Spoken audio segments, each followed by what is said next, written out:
భారతదేశంలో gig economy పెరిగిపోతుంది. Traditional employee relationship అంటే పాత రోజుల్లో ప్రాపర్గా ఆఫీస్కి వెళ్ళటం, ఎంప్లాయర్ రెగ్యులర్గా శాలరీస్ ఇవ్వటం, తర్వాత నెల నెల పెన్షన్స్, శాలరీసు, ఇన్సూరెన్స్, ఈ ట్రెడిషనల్ ఎంప్లాయీ రిలేషన్షిప్ అనేది తగ్గిపోతుంది. నీతి ఆయోగ్ ప్రకారం దాదాపు 1 కోటి మందికి పైగా గిగ్ వర్కర్స్ ఉన్నారు భారతదేశంలో.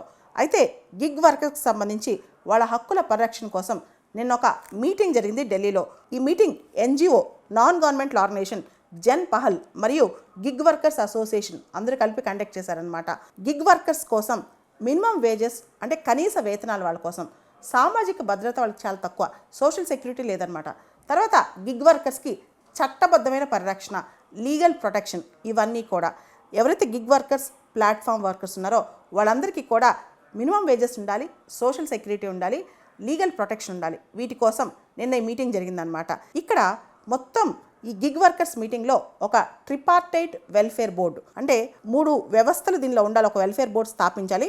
దానిలో 3 వ్యవస్థల నుంచి రిప్రజెంటేటివ్స్ ఉండాలి అని చెప్పారనమాట. దీనిలో ఎంప్లాయర్స్ ఉండాలి, ఎంప్లాయీస్ ఉండాలి, గవర్నమెంట్ ఉండాలి. జనరల్గా గిగ్ వర్కర్స్కి ఎంప్లాయర్స్ నుంచి బెనిఫిట్స్, వెల్ఫేర్ స్కీమ్స్ తక్కువ ఉంటాయి. మామూలుగా ట్రెడిషనల్ ఎంప్లాయ్మెంట్లో ఎంప్లాయర్స్ చాలా చేస్తారు ఎంప్లాయీస్ కోసం, కానీ గిగ్ వర్కర్స్లో నువ్వు ఎన్ని గంటలు పని చేసావు అన్ని గంటలకే డబ్బులు ఇస్తారు.